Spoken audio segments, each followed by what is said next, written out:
بعد غياب 13 سنة عن سوريا أول مرة بحضر مباراة بالملعب البلدي لنادي الطليعة. الله يرحم هذيك الأيام.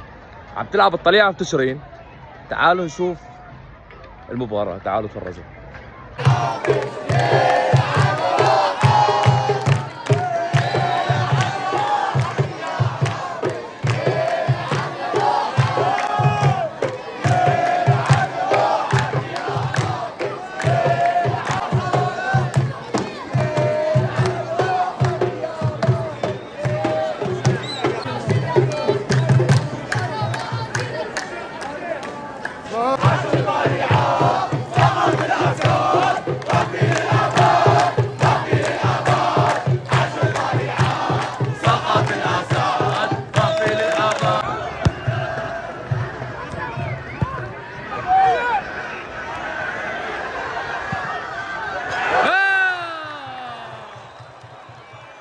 حرام، اقسم بالله حرام.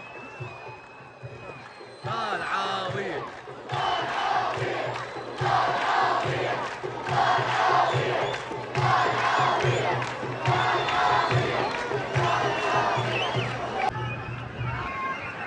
هذا ولو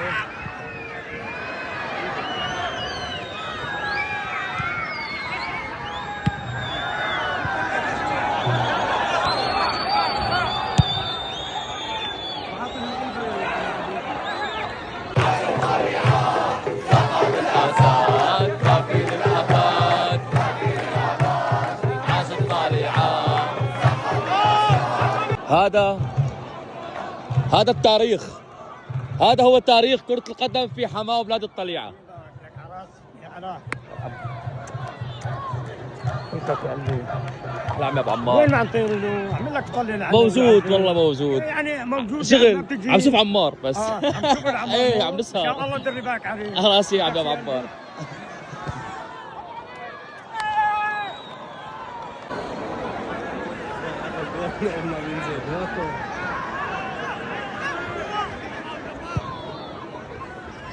روح عزام. لا يا عزام. المباراة شغالة تمام وعم تلعب الناس. هون الشباب من الأمن عم يتفاعلوا جدا مع المباراة، وبدور الطليعة يجيبوا جول، مبسوطين وعم يشجعوا، ويا حكم لا ويا حكم صح ويا حكم غلط. يعني دخيل ربهم عن جد. هلا بدي اخذكم لقطة انا بده ما يحسوا علي كيف عم يتفاعل مع الطابات. تفرجوا. لا يا عزام. لا يا عزام. شفتوا اللقطة اللي اخذت له اياها؟ ما انتبه علي بس. السلام عليكم.